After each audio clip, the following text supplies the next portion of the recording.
Mismong mga Chino'y nagulat nang biglang gustong palayasin ni Gibo ang China sa Pilipinas. Base sa balitang kumakalat, pinweltahan ni Secretary Gibo ang spokesperson ng China kasunod ng mapang-insulto nitong pahayag na magbasa daw ng libro si BBM sa Pilipinas. Ayon kay Secretary, hindi daw niya mapapalagpas ang pinagbantaan pa si BBM kaya igaganti niyang Pinas. Tinawag niya din bobo itong si Mauning. Pinweltahan ni Defense Secretary Gilbert Teodoro ang pahayag ng Chinese Foreign Ministry kaugnay sa pagbati ni Pangulong Bongbong Marcos sa bagong halal na Pangulo ng Taiwan. Ang kay Teodoro, nakakadismaya ang pahayag ng tagapagsalita ng Chinese Foreign Ministry na nauwi sa pang-iinsulto kay Pangulong Marcos at sa buong Pilipinas. Pero di na niya ito nakakagulat mula sa isang estadong salungat ang pamumuhay sa Pilipinas at paulit-ulit sa paggawa ng state-sanctioned propaganda at pagpapakalat ng maling impormasyon. Ayon naman kay Chinese Ambassador to the Philippines Wang Xilian, maling-mali ang naging pahayag ni Pangulong Marcos kaugnay sa eleksyon sa Taiwan na muli niyang iniit na bahagi lang ng China. Anya, ang mga salita ni Marcos ay seryosong paglabag sa One China Principle at isang panghihimasok sa usaping panloob ng China. Ay sariling pamahalaan ng Taiwan pero para sa China, probinsya lang nila ang Taiwan. Tila nakahanap naman ng kakampi ang China kay Senator Coco Pimentel matapos niyang sabihing tama dito ang China at mali dito si BBM, pero hindi nakakapagtakang kampi sila sa China. Gusto nilang sirain si BBM. Kung may one China policy tayo, we should be sensitive about the point of view or belief of that China which we are recognizing. Sensitive lang tayo kung ang feeling ng China, the feeling of that China which we are recognizing is that is a renegade province, and then nagkaroon ng election sa renegade province nila. Do we go out of our way to create the winner in the election in that renegade province? We could have refrained from doing so. We are a sovereign country. The president can do what he did. Pero syempre, we do not live in a vacuum. No man is an island. The community of nations na ito, ang kilos natin affects some other nations. So merong ma-upset. So i-anticipate na lang natin lahat yan. Pero base sa inilabas na latest survey, 8 sa 10 Pilipino ang naniniwalang palayasin na dapat ang China ni BBM dahil mas pabor sila sa Amerika pauwi ng China ni BBM. Yeah, on your question on the support of majority of the Filipinos towards the US, well, of course, I think it's natural for many Filipinos or majority of the Filipinos to say or to agree that the government, the Marcos Jr. administration should be working with the US because the US continues to remain top of mind in the minds of the public. There's much visibility in terms of statements, press releases made by the US government, our own ambassador as well, in terms of how we want to be able to maintain sovereignty in the West Philippine Sea. So the US is a natural ally. We have shared values. We have, of course, the historical past that we have with them.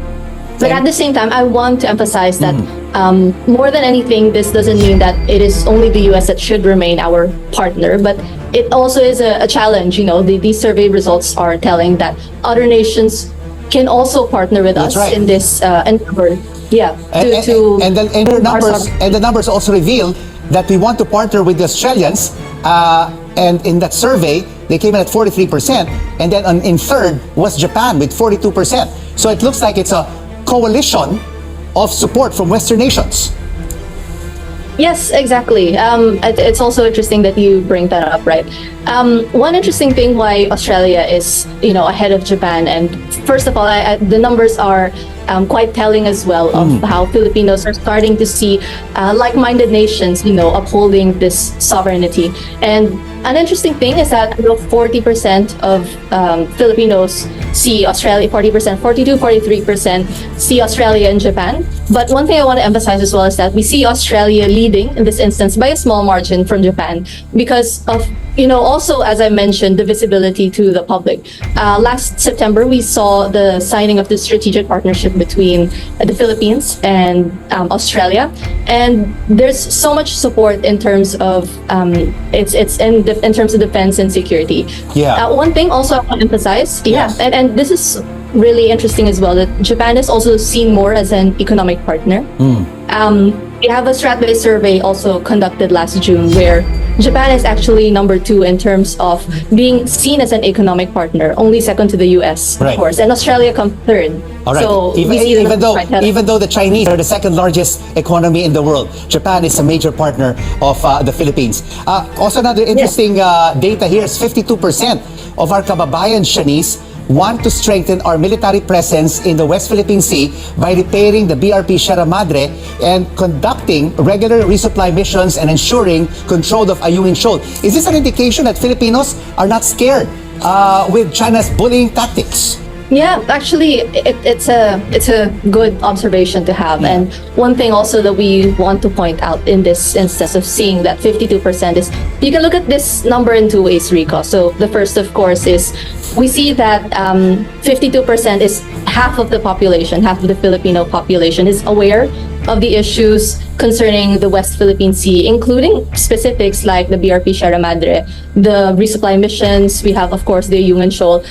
It's quite it's a really good number to consider, and it's more than anything, it shows that Filipinos are also willing to engage with these types of issues. Right. And of course, we see that at the same time, more than anything, it's a clamor for the government to do something about this area, because one thing that's also at stake here is the economic security of the islands, Right. the Pagata Island and the surrounding Chinese- islands, right? And The other side- Chinese, Sorry, yes. the bullying is not only on the West Philippine Sea. You have China's foreign ministry even suggesting that our president read more books to properly understand the ins and outs of the Taiwan issue. Isn't this also a bullying tactic, an insult to the president and to our country? Yes, definitely. I think that's exactly what this bullying tactic is all about.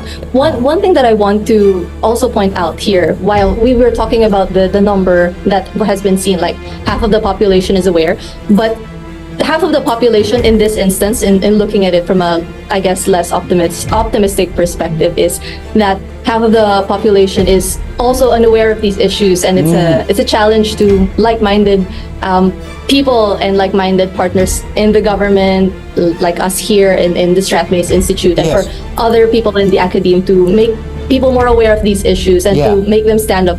Yeah. Absolutely. We have to be educated about the issues of the West Philippine Sea, top to bottom, no?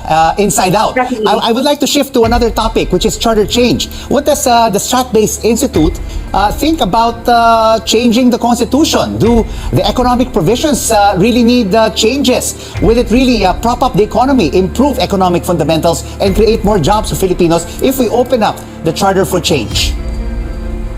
Okay. The Strat-based Institute has been looking into economic issues for a long time, and since last year, what we've always advocated for is investment-led growth, not just consumption in order to grow the economy that we have. And we see that the Marcos administration has been doing a really good job in terms of acquiring promises, investments from the international community as well. One of our Pulse Asia surveys as well, where we look at where there's urgent national concerns that we look at.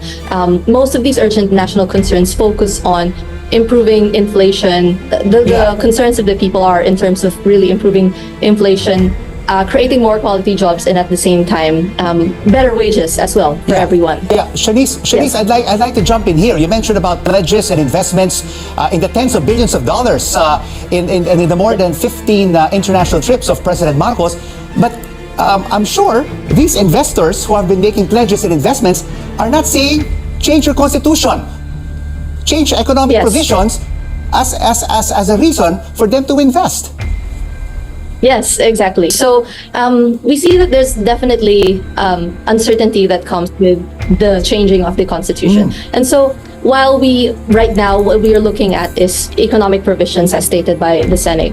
What we want is that these economic provisions, whether or not, these happen, we want that these provisions or these changes will provide outcomes for us. And that's the most important thing, right? It's really pushing for better jobs, higher wages, making sure that inflation is controlled. And so we have many different, many different perspectives in terms of what the changes should be.